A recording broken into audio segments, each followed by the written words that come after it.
Ethan McCall had never imagined that his life would eventually circle back to a quiet piece of land miles away from the restless pulse of the city. Yet when the papers were signed and the keys were placed in his hand, he felt a kind of inevitability, as if the long arc of his years had always been bending toward this moment. The ranch had belonged to an old family friend, a man who had once been both mentor and protector during Ethan's turbulent adolescence, someone who had taught him to repair fences, ride with balance, and respect the raw silence of the countryside.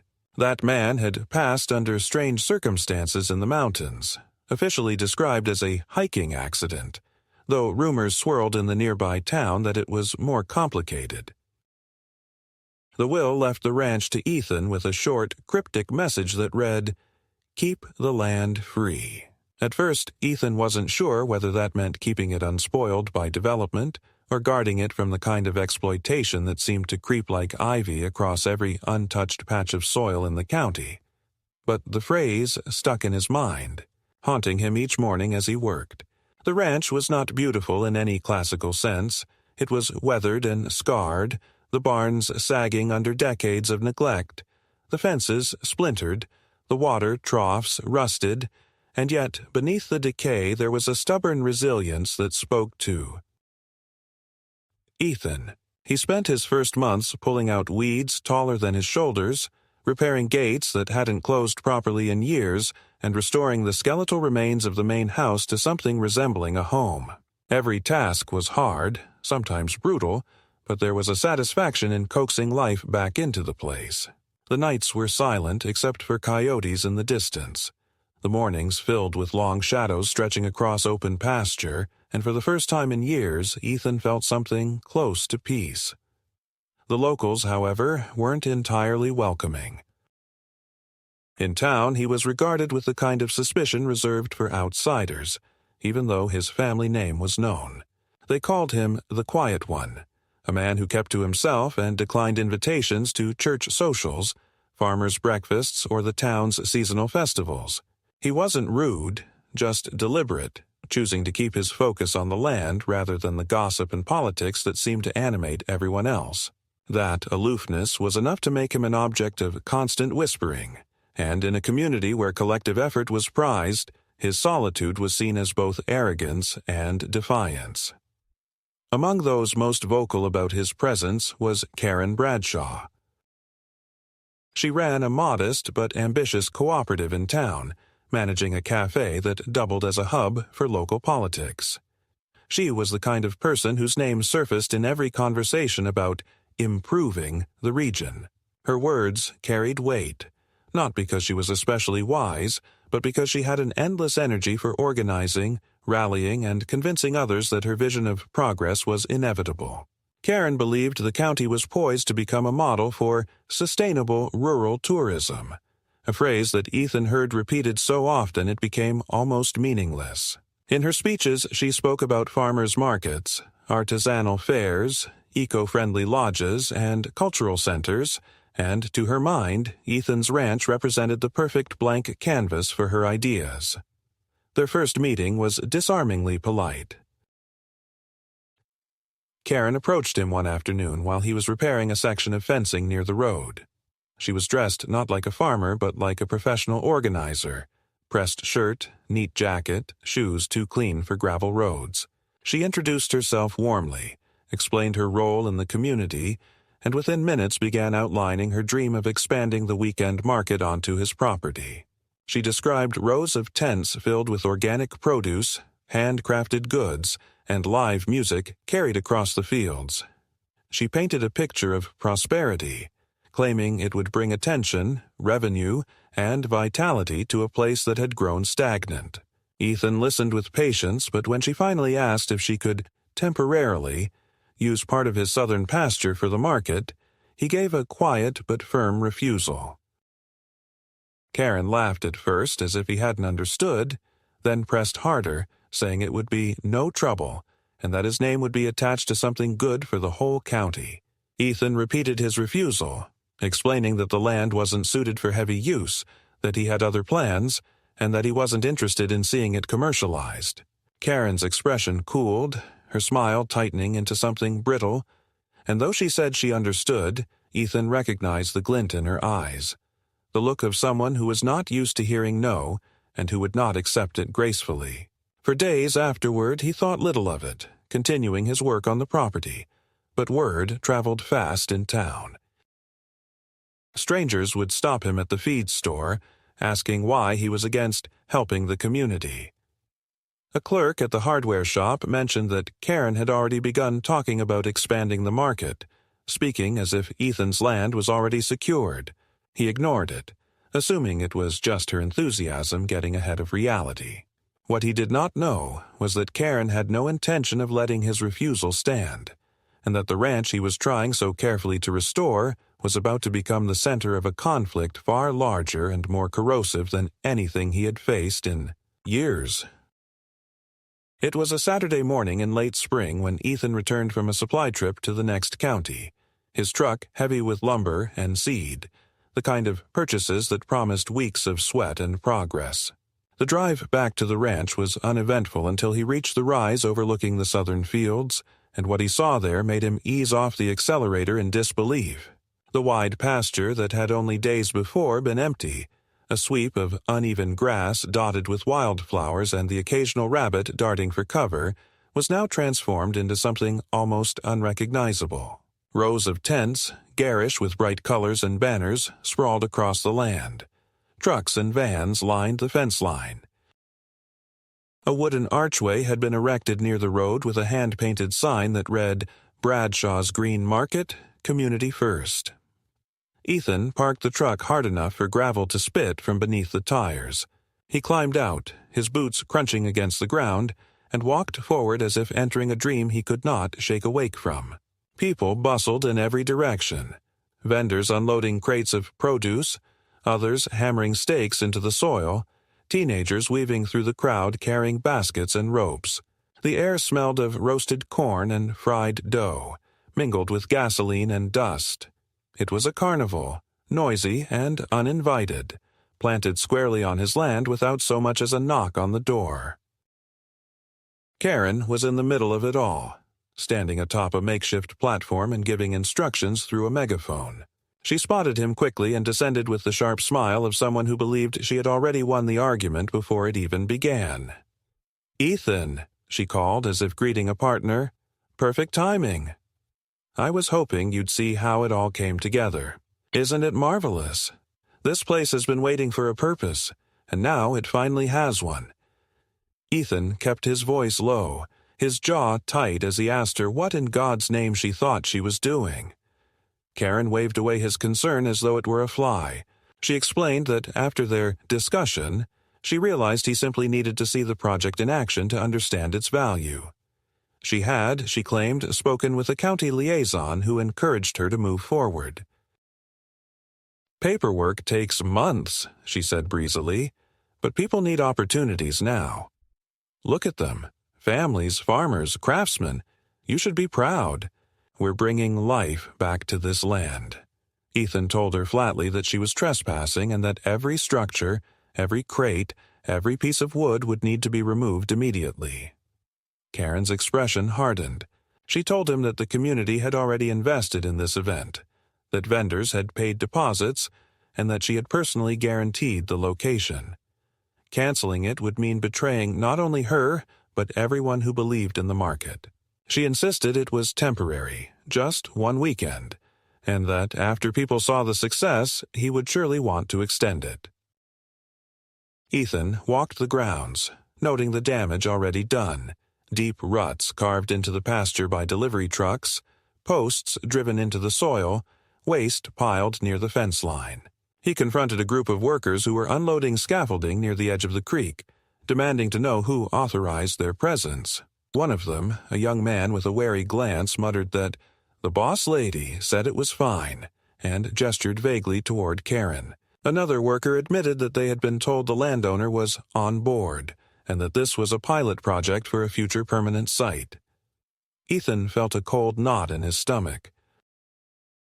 The narrative was shifting even before the dust had settled.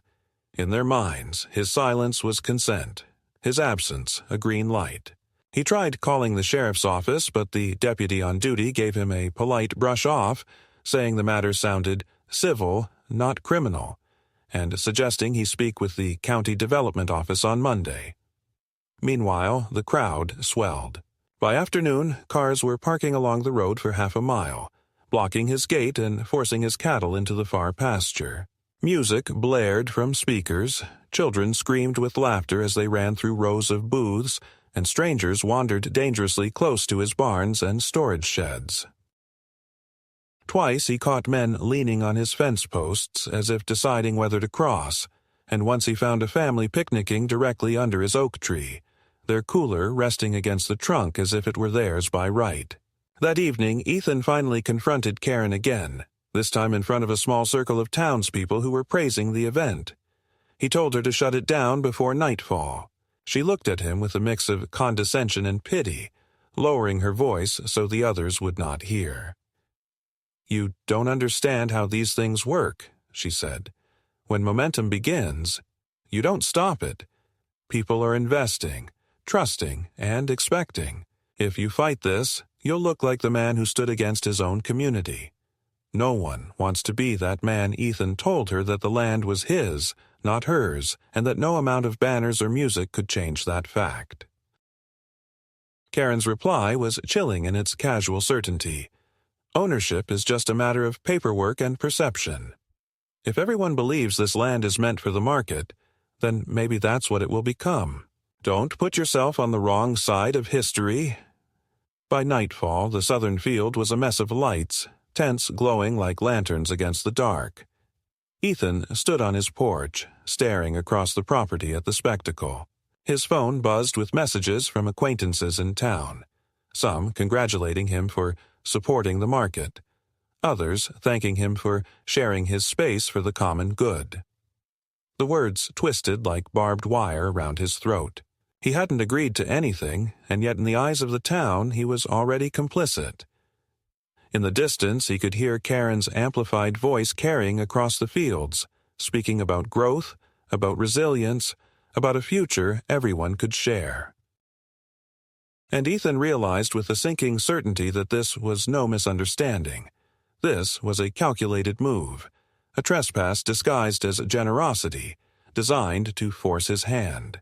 The ranch, the one place he had believed was safe from outside claims, was being taken piece by piece, not with chains or weapons, but with tents, songs, and smiling lies.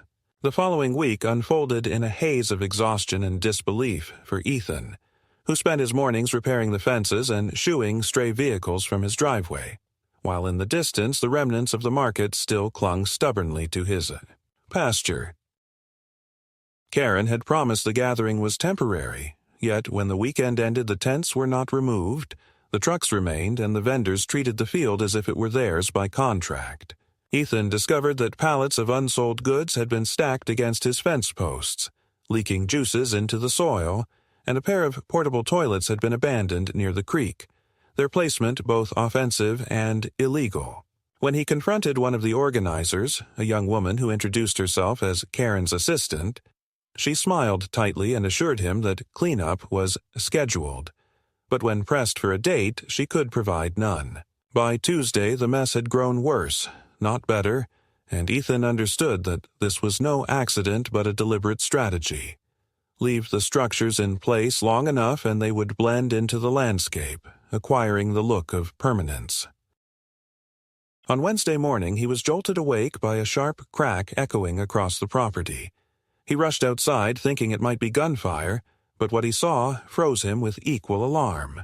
A section of scaffolding, hastily erected to support a row of vendor stalls, had collapsed under the weight of boxes left overnight. Several workers scrambled around the wreckage, and one man lay clutching his leg, his cries carrying across the open space. Ethan grabbed his phone, ready to call an ambulance, but Karen's SUV arrived almost instantly, as if she had been waiting nearby. She leapt out, her hair perfectly arranged, her expression a mixture of concern and irritation, and began directing the crowd. When Ethan approached to offer help, she cut him off sharply, saying the matter was under control. Later that day, he learned that 2 people had been taken to the clinic with minor injuries, and to his astonishment, Karen was already telling townsfolk that the accident stemmed from unsafe ground conditions on his land, that the soil had shifted because he had neglected to maintain it, and that the collapse was less a construction error than a foreseeable hazard caused by a careless owner. Ethan's disbelief deepened when, that evening, he overheard snippets of conversation at the feed store. Locals whispered that Karen had mentioned hidden faults in the land, suggesting that Ethan knew about them but failed to warn anyone. One man even asked Ethan directly why he had not fixed the old drainage problem before allowing people onto the property.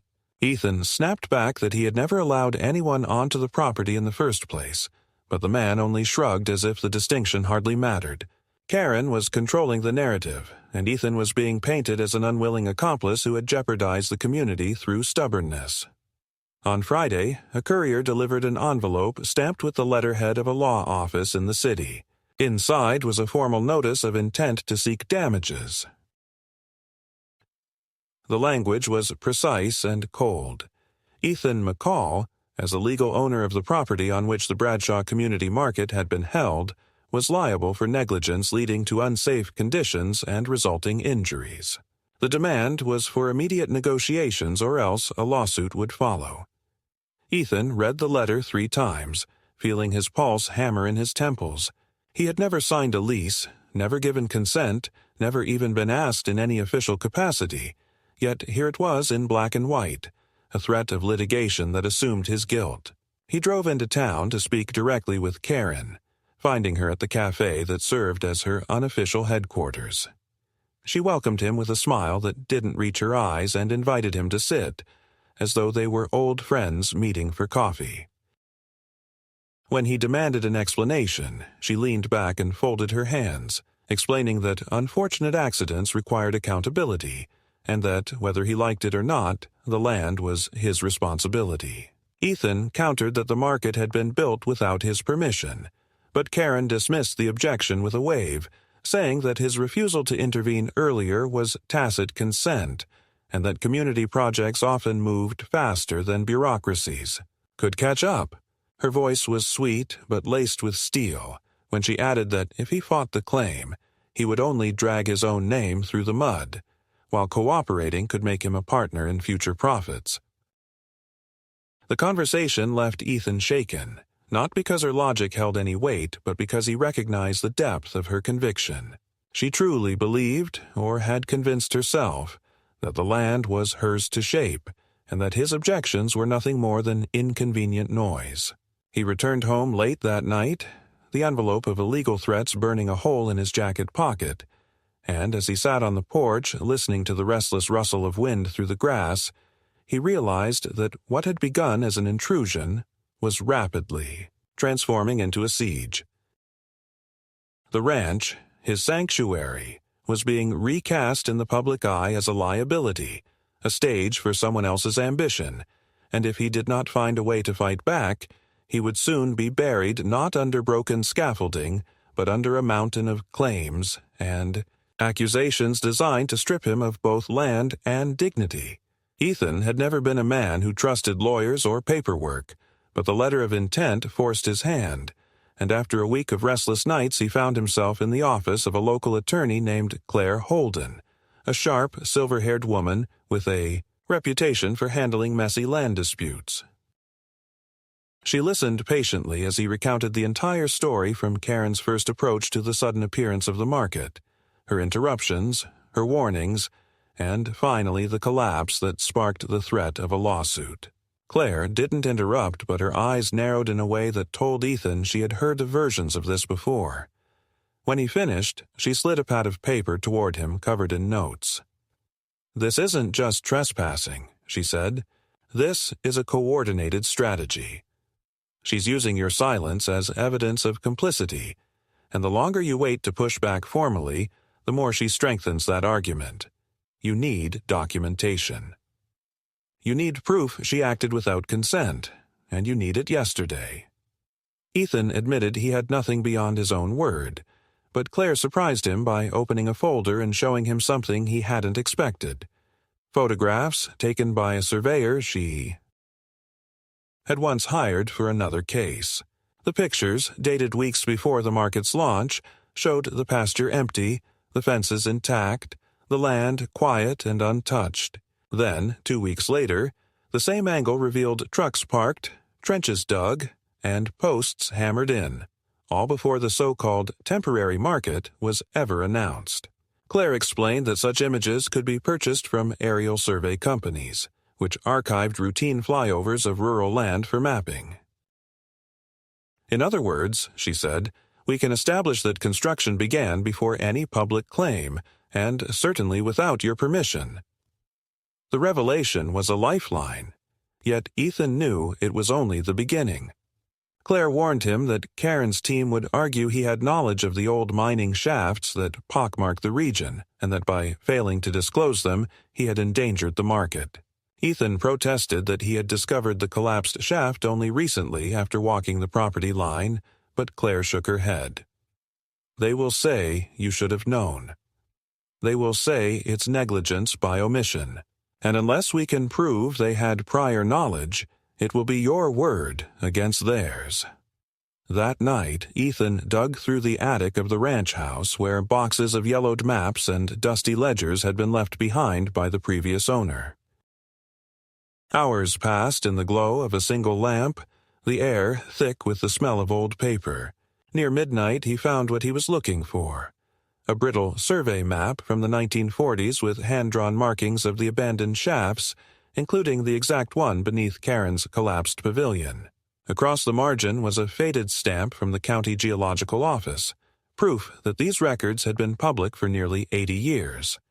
If Ethan, with only a week of searching, could find it, then Karen's contractors certainly could have. Armed with the document, he returned to Claire, who examined it with clinical interest. She explained that it was strong evidence not only of the contractor's negligence but of Karen's misrepresentation, because any legitimate builder would have been required to check geological records before breaking ground. She urged Ethan to remain calm, to avoid direct confrontations, and to let the paper trail speak for itself. Ethan tried to follow her advice, yet the constant presence of strangers on his land made it nearly impossible. Each day he found new footprints near the barn, tire marks gouging his pasture, and even once discovered a makeshift fire pit where vendors had camped overnight. His cattle grew restless, penned into smaller pastures to avoid the chaos, and one morning he found a calf with a broken leg, likely spooked into a ditch by the commotion. The sight twisted his gut with guilt and rage. The tension reached a new height during a community meeting at the town hall, where Karen had arranged to update the public on the success of her market. Ethan attended reluctantly, seated in the back while Karen stood at the podium, her voice carrying with practiced authority. She spoke of the injuries as unfortunate but inevitable, blaming them on the unpredictable nature of unmaintained land, and then pivoted to paint herself as the visionary who was willing to shoulder risk for the good of the county. She presented crude sketches of permanent stalls, parking lots, even a visitor center, all of it situated squarely on Ethan's ranch as though the land had already been transferred. The audience nodded along, some applauding. When Ethan stood and shouted that she had no right, that it was his property and his alone, Karen responded smoothly, her tone calm but cutting. With respect, Ethan, the community has already invested in this project. One man's claim cannot outweigh the needs of hundreds. This is no longer just about you. The words struck him harder than any insult, for he saw in the audience's eyes a dangerous seed taking root, the belief that his land was not his, but theirs, and that his resistance was selfish. After the meeting, as people filed out, Ethan was approached by a man he recognized as one of Karen's contractors, a wiry worker named Luis who had kept mostly silent during the construction. He lingered awkwardly, glancing around before pressing a folded paper into Ethan's hand. "I shouldn't be doing this," he whispered, "but you deserve to know. We were told to move the market here, even after we found signs of unstable ground. The bosses didn't care. They said if anything happened, it would be on you, not them." Ethan unfolded the paper later at home and found a printed email chain between Karen's assistant and the construction foreman, instructing the crew to ignore geological concerns and proceed quickly with the line, "Don't worry about liability, the owner will take the heat." His hands shook as he read it. For the first time, he saw concrete proof that he was not simply the victim of misunderstanding, but of deliberate manipulation, calculated down to the last detail. That night, he could not sleep. He sat on the porch with the old map in one hand and the incriminating email in the other, staring into the dark pasture where floodlights still glared over the skeletal remains of the market. Coyotes yipped in the distance, but their voices were drowned by the hum of generators left running by the vendors. Ethan realized then that this was no longer about a lawsuit or even about land. It was about control, about a woman who believed she could bend reality to her will, and about a town willing to let her because she wrapped her ambition in the language of community and progress. For Ethan, the midpoint was not just the discovery of evidence, but the understanding that he was now fighting not only for his ranch, but for his very right to define truth against a tide of convenient lies. The battle ahead would not be won with fences or fists, but with proof sharp enough to cut through the web Karen had spun, and he knew with a grim certainty that if he faltered she would take everything. Not just the pasture, not just the house, but the legacy entrusted to him with those haunting words. Keep the land free. The weeks that followed were marked by an escalation so relentless that Ethan sometimes wondered if the land itself had turned against him, because everywhere he looked there were new signs of intrusion, fresh scars on soil and wood that had once been whole, and beneath it all the sense that someone was working deliberately to grind down his resolve until he either surrendered or broke. Karen, undeterred by the evidence Ethan had begun to collect, doubled her efforts to reframe the narrative, and soon flyers appeared in town depicting the Bradshaw Green Market as a sustainable cornerstone for rural revival, with slogans that invoked community pride and resilience while leaving Ethan unnamed but unmistakably cast as the shadowy obstacle, the man standing in the way of progress. The damage to his reputation became visible in every errand, clerks greeting him with stiff courtesy, neighbors avoiding his eyes, children whispering when he passed, until he felt as if an invisible wall was rising around him, separating him from the town he had once hoped to quietly inhabit. At the same time, the sabotage on his property grew more pointed. One morning, he found spray-painted words scrawled across the side of his barn in crude red letters: "Sell or leave."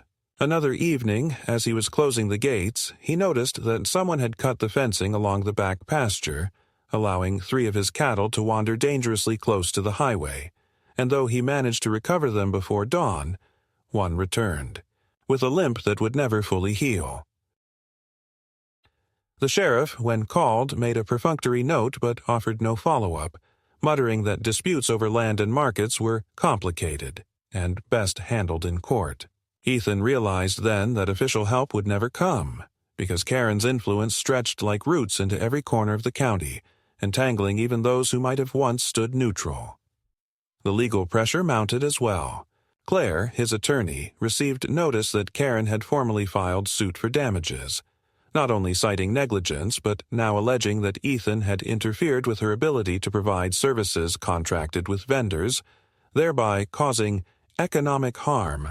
To the community, the sum demanded was staggering, nearly $1 million, a figure so outsized it made Ethan laugh bitterly when he first saw it, though the humor drained quickly when Claire reminded him that the number was not meant to be. Realistic, but to intimidate, to create the illusion of ruin waiting just around the corner unless he relented. The strategy was clear: flood him with accusations, isolate him socially, wear him down with threats until the idea of ceding land seemed like mercy rather than defeat. Yet, even as he felt cornered, Ethan pressed on with gathering proof. He walked the fields each morning with a camera, photographing tire tracks, documenting every discarded crate, every illegal post still embedded in the soil, and though the task was exhausting, it gave him a rhythm, a sense that he was not entirely powerless. Still, there were nights when exhaustion overtook him, and in those hours Karen's voice seemed to echo in his mind, promising that resistance was futile, that the weight of community would crush him if he did not yield. What unsettled him most was how easily her threats slid into the mouths of others. A pair of vendors approached him at the general store and, in a tone that was almost apologetic, suggested he let go gracefully, for the good of everyone, warning that bad blood in a small town could last a lifetime. Their words carried no malice, only resignation, as if they too were trapped in Karen's orbit, compelled to parrot her vision even against their own better judgment. The breaking point came one stormy night when Ethan was awakened by the frantic barking of his dogs. Grabbing a lantern, he rushed outside and discovered the remnants of a fire smoldering near the north barn, a circle of charred grass still warm from deliberate ignition. Someone had doused the corner of the structure with accelerant, but the rain had intervened, sparing the building from destruction. Ethan stood in the downpour, the lantern flickering against his soaked clothes, staring at the blackened ground with a hollow fury that made his hands tremble. This was no longer about markets or lawsuits. This was a campaign of terror, designed to frighten him into surrender by threatening the only sanctuary he had left. He reported the arson attempt to the sheriff, who noted blandly that without witnesses or evidence it would be impossible to pursue, then suggested Ethan install floodlights or cameras if he felt unsafe. The words rang like mockery. And yet, despite the isolation, Ethan felt a glimmer of resistance ignite within him. Luis, the contractor who had slipped him the incriminating email, returned one evening to quietly confirm that more workers were disillusioned, that they knew Karen's operation was built on falsehoods, and that if called to testify, they might not be willing to lie. Claire encouraged Ethan to see this as a shift in momentum, explaining that cracks often appeared in schemes like Karen's when the pressure of exposure grew too heavy. Still, Ethan could not shake the unease that Karen would not simply retreat, that her ambition was too entwined with pride, and that she would rather burn everything, literally, if necessary, than admit defeat.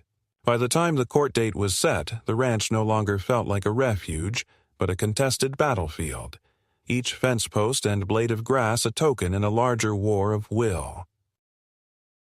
The market structures still stood half-abandoned, sagging under neglect. Yet Karen spoke of them as though they were monuments of resilience, proof of what the community could achieve once the legal obstacles were cleared. Ethan, staring at the broken stalls against the horizon each dusk, understood that the fight had entered its most dangerous phase, where lies, sabotage, and law twisted together until the boundary between truth and falsehood blurred, and only persistence would prevent him from being buried beneath the weight of her carefully constructed illusion. The courtroom was smaller than Ethan had imagined, paneled in dark wood that smelled faintly of polish and dust, with rows of benches filled by townspeople who had come not out of duty but curiosity, eager to see the feud that had dominated Whispers. For months reached its conclusion. Karen arrived dressed in a tailored suit that gave her an air of authority, her posture immaculate as she greeted familiar faces with a smile that seemed to assure them she had already won. Ethan sat beside Claire at the defendant's table, his hands folded tightly to keep them from trembling, though inside his chest his heart hammered with a force that made each breath deliberate. The judge, a man with silver hair and a reputation for impartiality, opened the proceedings with a voice that carried both weariness and gravity, and then the arguments began. Karen's lawyer painted a vivid picture of community betrayal, describing Ethan as an absentee landowner who had turned his back on the county's chance for economic renewal, who had ignored known geological risks and allowed unsafe conditions to fester until people were injured. The words were delivered smoothly, punctuated by exhibits of photographs showing the collapsed pavilion, the injured workers, and the skeletal remains of the market left to rot like proof of his negligence. Ethan felt each accusation like a stone laid on his shoulders, the murmurs from the gallery reinforcing the sense that the tide of opinion was already against him. Then Claire rose, her voice calm but edged with steel, and began to unravel the web with a patience that forced the courtroom into silence.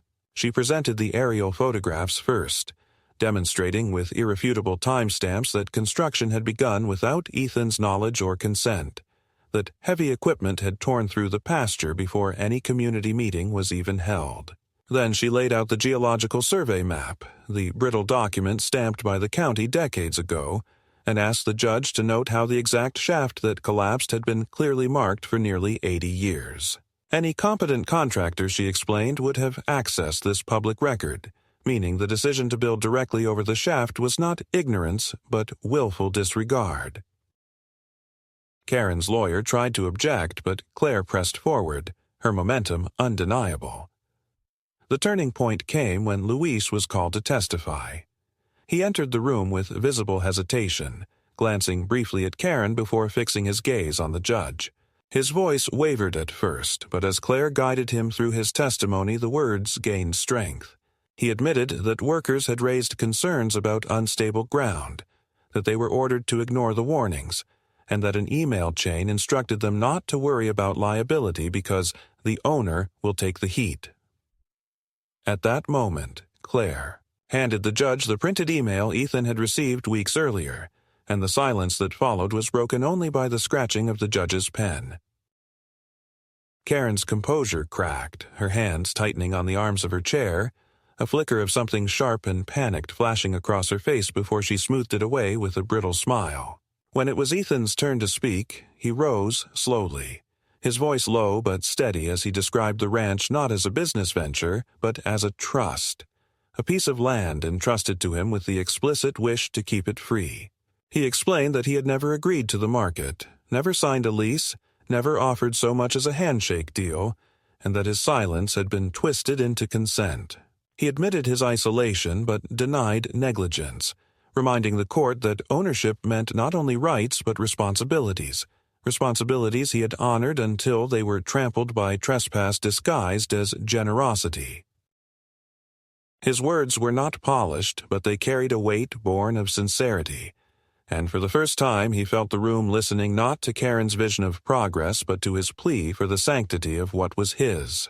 The judge recessed briefly before returning with his decision, his voice deliberate as he explained that the evidence showed clear trespass, misrepresentation, and negligence not on Ethan's part, but on the part of those who had built the market. The lawsuit was dismissed in its entirety, and furthermore, Karen was ordered to compensate Ethan for damages to his property and to cover the legal costs he had incurred. Gasps rippled through the gallery, and Karen's smile finally collapsed into a mask of fury she could not disguise. She rose abruptly, whispering something sharp to her lawyer before striding out of the courtroom, her heels striking the floor like hammer blows. Ethan remained seated, his body heavy with exhaustion, yet as Claire placed a steadying hand on his arm, he allowed himself the first real breath of relief he had felt in months. The battle was not entirely over. He knew Karen would find ways to linger, to cast herself as a victim, but the court had spoken, and the land was his again, free not just by inheritance, but by judgment. When Ethan returned to the ranch after the trial, the fields stretched before him in their familiar silence. No tents, no trucks, no music drifting across the pasture, only the rustle of wind through the grass and the distant call of a hawk circling. Above, and for the first time in months, the land felt whole again.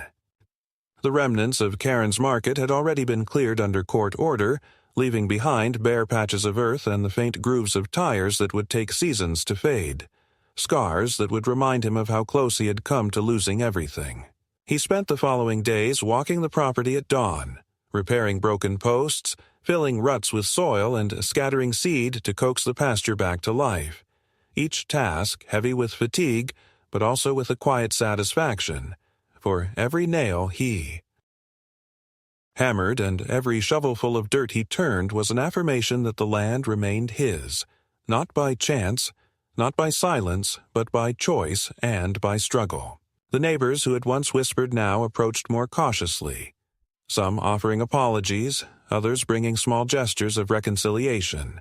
Fresh bread, tools, a word of respect spoken at the feed store. And though Ethan accepted them politely, he did not forget how quickly doubt had spread, how easily people had allowed Karen's vision to blind them to his rights. Yet he bore no bitterness, only a recognition that trust in a small town was as fragile as glass, and that the only permanence lay in the soil beneath his boots.